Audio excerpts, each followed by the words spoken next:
How big a step forward can the Falcons expect Arnold Ebiketie to take in year two? And what should we expect from the rest of their edge rushers in 2023? You are Locked On Falcons, your daily Atlanta Falcons podcast. Part of the Locked On Podcast Network, your team every day.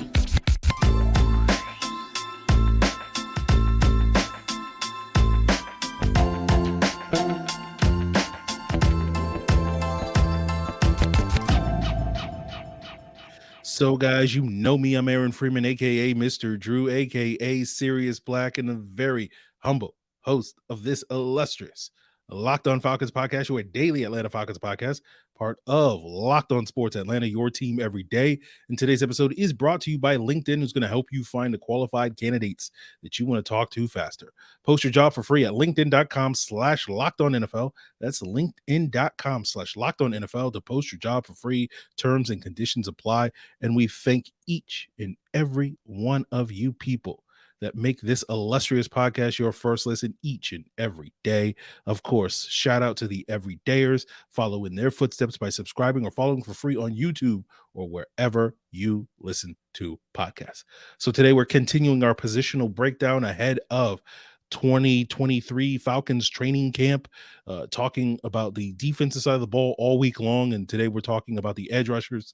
And we'll start the conversation talking about sort of the edge rusher, at least the guy that I have my eye on, and I think a lot of you guys have your eye on, in terms of Arnold Ebiketie and what we can expect from him moving forward.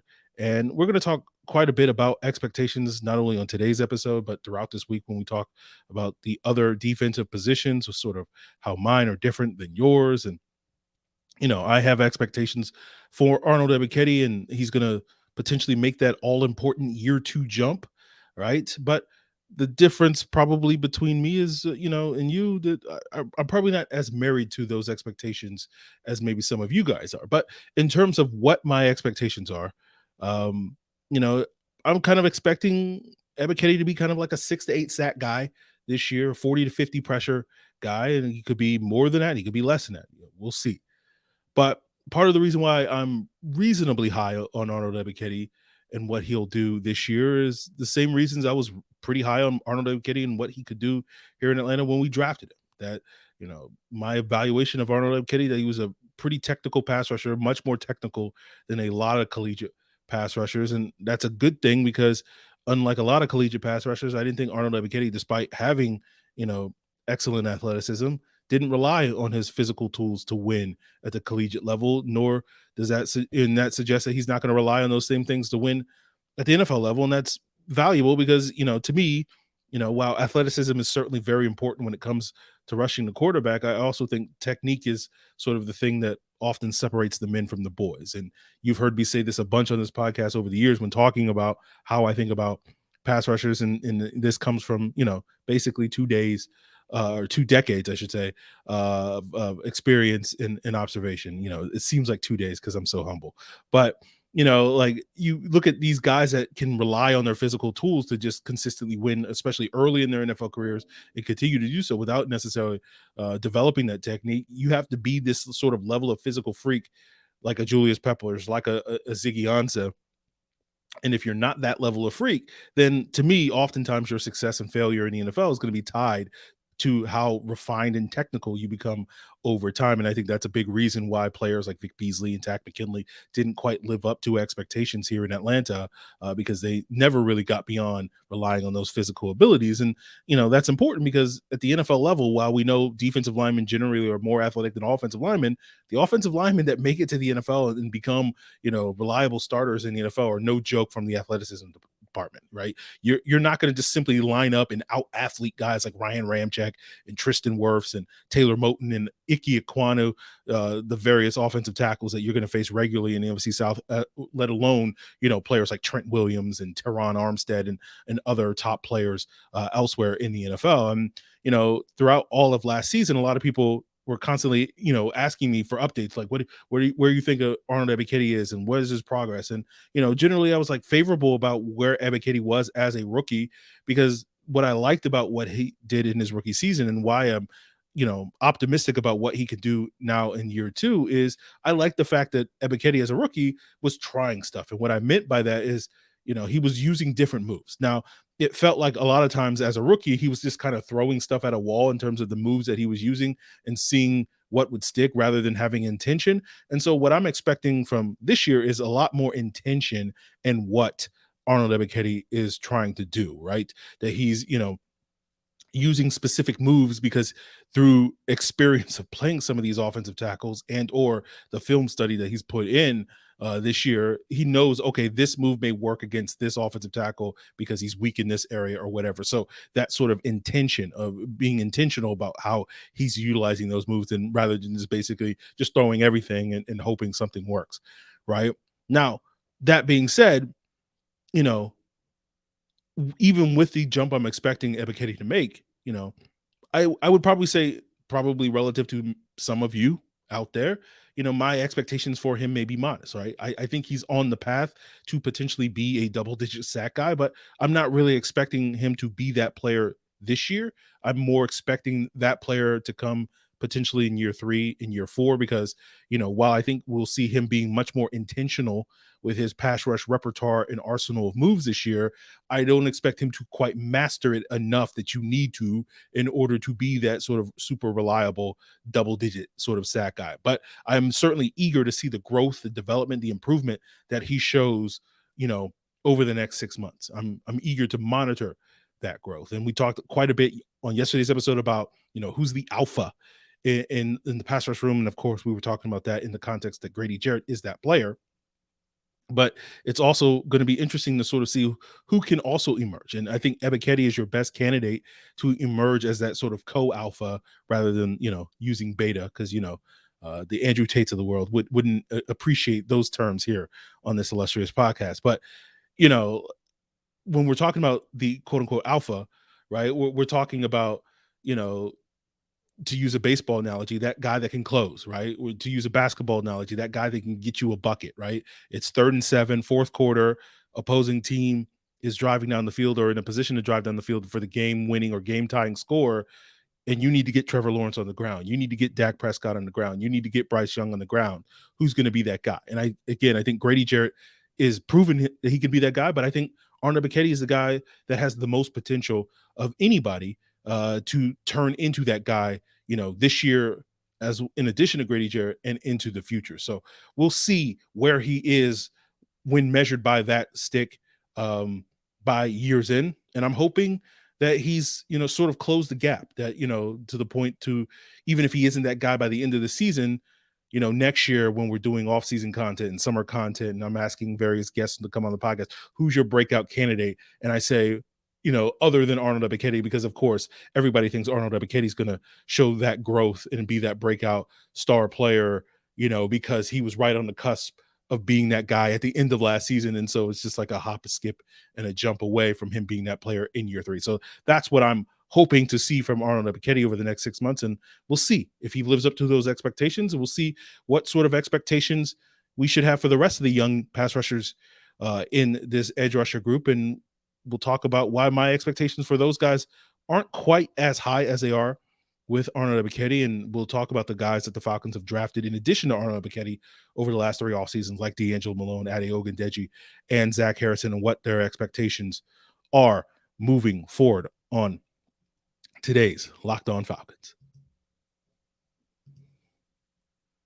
But first, guys, I want to tell you about Bird Dogs, who provide super comfortable pants, shorts, and sweatpants.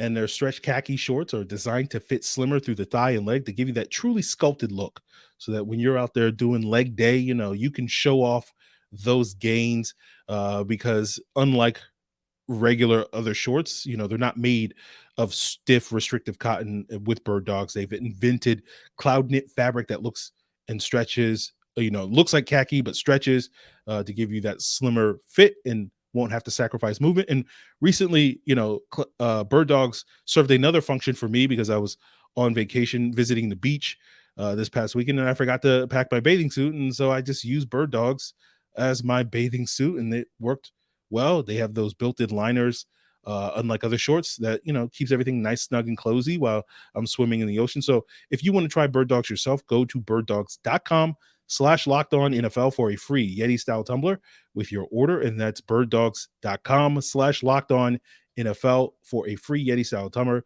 You won't want to take your Bird Dogs off. We promise you. So continuing today's Locked On Falcons, let's talk about the other young pass rushers beyond Arnold Ebiketie. And again, talking about expectations, this is why expectations are so interesting, right? Now, I have expectations for all 90 players on the roster, but as I said earlier, I'm not always married to those expectations. And, I always talk about, this is the biggest difference between me and you. And I've said that about 10 different things on this podcast over the years. So it's one of the biggest differences rather than the biggest difference. But the simplest way I could explain it is I tend, I think a lot of other people, fans included, tend to expect reality to conform around you versus I tend to try to conform around reality. And what I'm talking about is when, for example, when a player does not live up to expectations, I think your average fan gets mad at the player rather than me. I look at myself in the mirror and say, oh, Aaron, you're the idiot that had these wrong expectations for this player. The player is what he is. And it's up to me to conform and hopefully learn to appreciate what the player is, even if it isn't quite what I thought he would be. And so I'll be interested to see how that affects several of these young guys, because when I look at these guys, starting with DeAngelo Malone, I don't have high expectations, right? And when I look at DeAngelo Malone, I struggle to see how he gets significant opportunities on defense this year. Right. My expectations for DeAngelo Malone this season is he'll probably get a similar amount of workload that he got a year ago, maybe a little bit more than that. We'll see. But I'm expecting the bulk of his contributions this season to be on special teams. And I'll be curious to see how DeAngelo Malone fits in this new scheme from Ryan Nielsen that typically in their edge rushers, DNs, 4-3, whatever you want to call it, is looking for a little bit more size and length and strength. Those are the valued traits in Ryan Nielsen's scheme for edge rushers, and those aren't the traits that you would look at DeAngelo Malone and say those are the plus traits for him. And it's led a lot of fans. We haven't really heard the team talk about this, but it's led to a lot of fans over the last, several months talking about maybe DeAngelo Malone is destined to kind of get the Caden Ellis treatment, who was an undersized, edge rusher in college that was transformed and transitioned into being more of an off-ball linebacker. And I could see that role being maybe a better fit for DeAngelo Malone moving forward. Now, this is in contrast to DeAngelo Malone's fit in the DP scheme, where, we were more of a 3-4 outside linebacker, and that ability to play in space was much more valued and prized among the edge rushers in that scheme than it is currently, or presumably will be, in the Ryan Nielsen scheme, because, DPs loves his simulated pressures, his sims, his creepers. And for those of you that need a refresher on that, that's, when you have that 4-man rush, but it isn't just simply the 4 guys that are the down linemen, the 2 DNs and the 2 D tackles. It's, you're bringing a linebacker, you're bringing a cornerback. And, if you're bringing those guys, you're replacing them by dropping a defensive lineman into coverage, so that you still only have 4 guys rushing. And we talked about this last year when the Falcons signed Lorenzo Carter. That's what made Lorenzo Carter such a good fit in that system, was because he was the ideal sort of guy that you would ask to drop a lot. And we looked at DeAngelo Malone as a player that also had similar potential to be that type of player. But will we see that same type of role being valued in the Ryan Nielsen scheme as much as it was in the DP scheme? That remains to be seen. But when I look at DeAngelo Malone, I struggle again to see where he gets his opportunities, because I struggle to see him, getting more opportunities in Lorenzo Carter and Bud Dupree and Arnold Ebiketie, not to mention Calais Campbell and Zach Harrison, who do have that size and power and length that, is prioritized in the scheme. So it's hard for me to see him getting enough playing time this year to allow him to grow, even if he is poised to grow and make a comparable year 2 jump as Arnold Ebiketie is. So that is going to be something that we'll have to sort of see. As for me, whether we see that from DeAngelo Malone, kind of for me is whatever, because, I always kind of looked at DeAngelo Malone in contrast to Arnold Ebiketie as kind of gravy. And what I mean by that is, like, to me, I put my hope and dreams into Arnold Ebiketie growing into, a good player. So basically, if Arnold Ebiketie doesn't live up to the expectations that we just talked about, that will disappoint me, and that could potentially derail, the Falcons pass rush in the years to come as they work to rebuild it. But if DeAngelo Malone doesn't, it's like whatever, right? To me, DeAngelo Malone was always like, if he turns out to be good, that's great, awesome. No one's going to complain about that. If he isn't, he was always kind of a bonus, extra sort of player. Like he was never going to be this player, at least from my expectations, that was ever going to be the guy here in Atlanta. So we'll see if he, lives up, exceeds, whatever those expectations. Now, on the opposite end of the spectrum, you have Ade Ogundeji, right? That Ade seems to be a much better fit in Ryan Nielsen's scheme than he was in the Dean P scheme, because he has that size and that length that you would look for in the Nielsen scheme, right?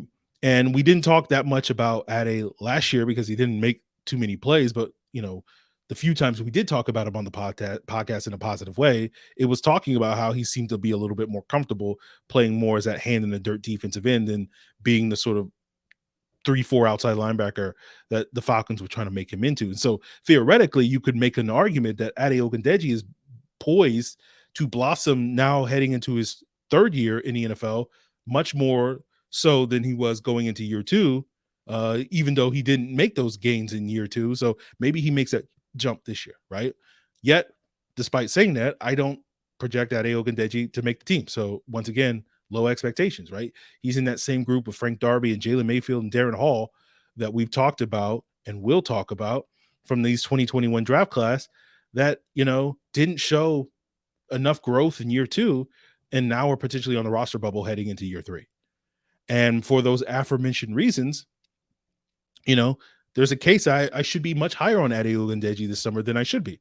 But I'll be curious to see, where he is, at the end of the summer, if he lives up to, those expectations or exceeds my low expectations of him, or, we have to revise these things. Now, when it comes to low expectations, I also have low expectations for Zach Harrison, right? My expectations is he'll be a rotational player, right? His job is to basically play up to 40% of the snaps to keep Calais Campbell fresh, right? And that's up to, on average 25 snaps or so per game. And I'm eager to see sort of how Ryan Nielsen, if he can light that fire under Zach Wilson's butt to get him quickly up to speed. And what I mean by that is, when I watched Zach Wilson at Ohio State, I thought, despite having the physical abilities, that should suggest that he would be a good run defender, he really struggled in that regard. And, the other issue I had with Zach Harrison, and I want to say this, I'm not down on Zach Harrison. It sounds like I'm being down on him, but, he refused to use his length and power to the degree that he should have, and he could have dominated. And, you're watching the film, you're like, this guy's 6'6", 275. He's getting moved off the ball against the run, and he should basically be spamming college offensive tackles with his power, but he's not doing any of those things, right? And so I'm basically curious to see if Ryan Nielsen can kind of immediately fix those issues, right? That will we start to see him living up to being at least a decent run stopper to the point that he's not a liability, right? When he's out there on the field, keeping Calais Campbell fresh, right? And will he be able to lean into what I think is his biggest asset as a pass rusher, which is his power, right? That's all I really need from him. I'm imagining Nielsen just chewing him out and basically saying, Zach, all you got to do is this simple thing, right? Every single snap, I want you to put your hands into the chest of the opposing blocker that is trying to block him and move him, right? Whether it's against the run, that allows you to set the edge. Whether that's, as a pass rusher, that allows you to bull rush and collapse the pocket. That's all you got to do, right? And so that's what I mean, where it's like, can Nielsen and the rest of the Falcons coaching staff get him up to speed by basically dumbing things down to him and basically say, every single snap, put your 7-foot wingspan into the chest of that opposing offensive lineman or tight end, whoever's trying to block you. And that's all you need to do. And can Zach Harrison live up to those expectations? So that's what I'm curious to see from him. We'll see if he does that. But, what exactly do the Falcons need from, Lorenzo Carter and Bud Dupree? And we'll talk about those veteran edge rushers as we wrap up today's Locked On Falcons. And just like the Atlanta Falcons, you may be a small business owner or hiring manager, and you're looking for success in 2023. And that all depends on the team members that you surround yourself with.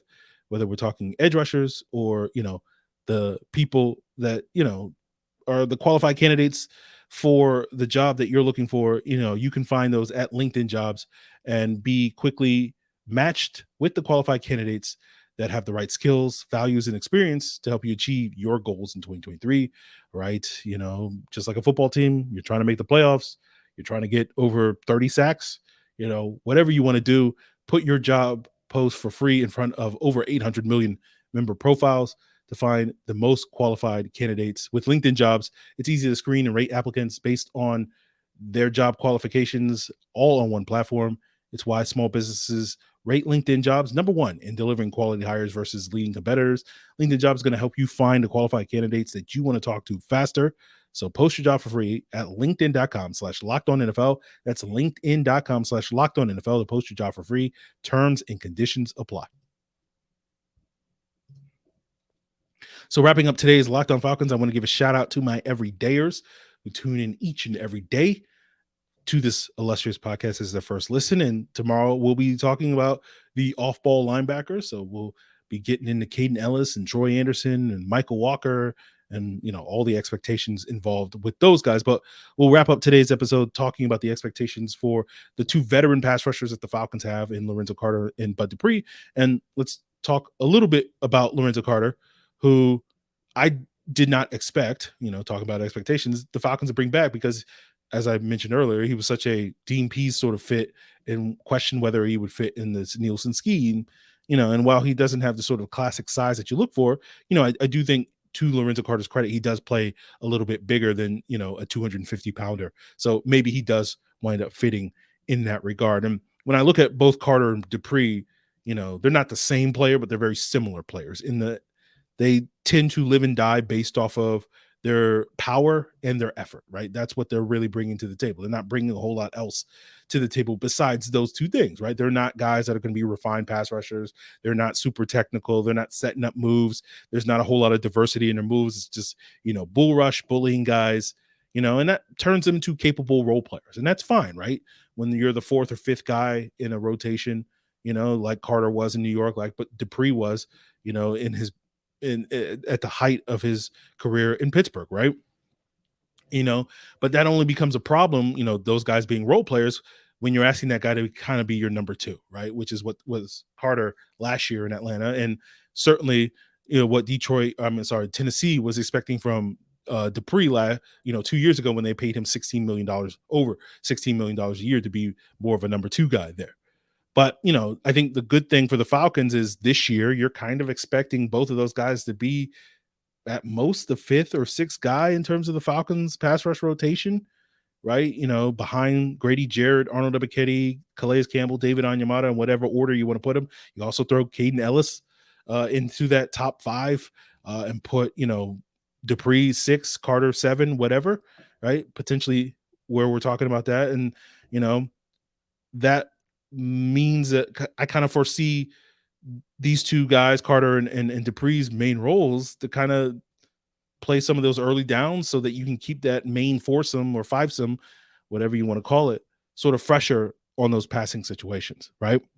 And so, what exactly does that entail? Does that mean they play 40% of the snaps? Does that mean they play, 50, 60% of the snaps? We'll sort of have to see, but, I don't expect we'll see those guys playing 80% of the snaps like we saw Carter do last year or like we saw Dupree do throughout his career in Pittsburgh. So, my expectations for those guys is, just be 3, 4, 5 sack guys, right? And that's kind of all we really need. So I don't particularly have high expectations for either Carter or Dupree to sort of, completely change the math a ton with the Falcons edge rush group, but I don't think I need to have high expectations. So we'll wrap up today's episode talking about the last edge rusher that is notable in the room. That's Ikenna Enechukwu, the undrafted free agent out of Rice.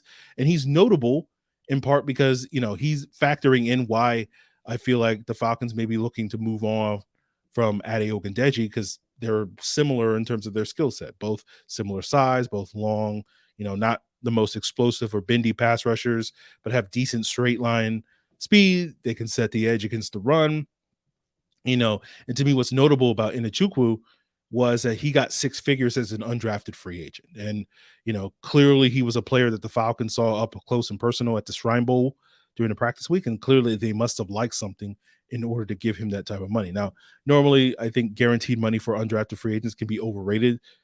See Justin Marshall, heard a lot of Falcon fans, or at least a few Falcon fans, seem to have, expectations for Justin Marshall because he got $30,000 in guaranteed money. Now, to me, $30,000, again, I'm not going to complain about $30,000, and I know most of you guys are not going to complain about $30,000, but that's chump change when it comes to undrafted free agents and guarantees in the NFL.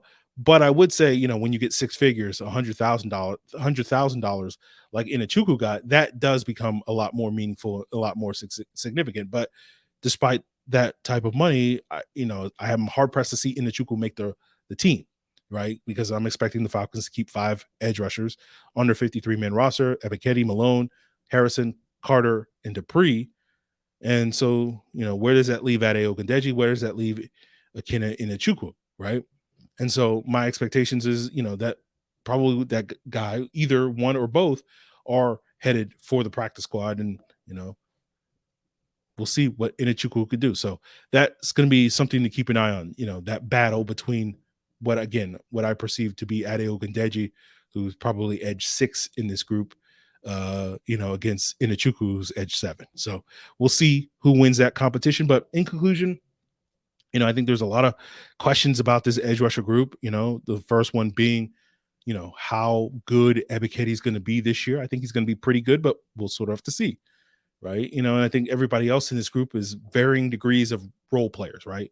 Of capable role players. But can any of these guys be more than that? Because, we've talked before in the podcast how edge rusher is probably one of the positions that's going to be potentially very high on the Falcons list of priorities or wish list or needs heading into 2024. And I think that's a reason why I'm sure many of you would love to see the Falcons try to address that issue before 2024, right? Whether that means trading for Danielle Hunter or signing Yannick Ngakoue or Jadeveon Clowney, as I've heard various people suggest over the last couple of months, we'll sort of see. Now, I don't expect the Falcons to make those moves, and one of the reasons why we don't talk about it as much on the podcast is I don't think they're that realistic that the Falcons will make some of those moves. And now I'm sure some of you are like, well, that doesn't stop you from talking about, Corey Davis every day on the podcast. Yeah, I said the thing. Right. But, I do think, the Falcons adding a wide receiver is probably a little bit more realistic than them adding an edge rusher at this point in time. But we'll see. Right. But, we'll see what's what with this group by the end of the year. If, Ebiketie has that 8 sack, 40 pressure season, that's great. Obviously, that's living up to expectations. If Bud Dupree has an 8 sack, 40 pressure type of season versus kind of the 3 sack, 20 pressure season I'm kind of expecting from him, that will dramatically change the math when it comes to, this group, not only impacting what the Falcons can do this season, right? No one's going to complain about, Dupree having that type of season.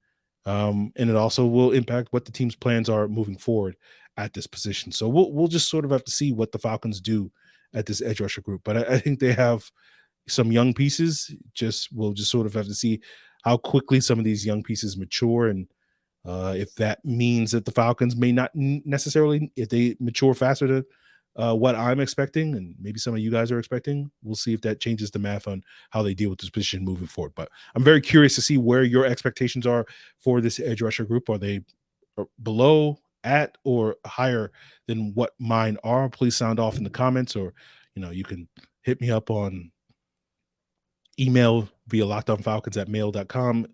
Discuss it in the Locked On Falcons Discord, link in the description below. Of course, you can send me social media stuff, but I'm not spending too much time on Twitter or Facebook these days. But by all means, Locked On Falcons is the place to go on those various social media websites. So let me know. I'm very curious to see what you guys are whether we're in tune on some of these expectations with this edge rusher group, and we'll find out tomorrow if we're in tune on the linebacker position, where I'm at with that group of positions. But we'll continue these defensive previews on tomorrow's Locked On Falcons. Is all part of the Locked On Podcast Network.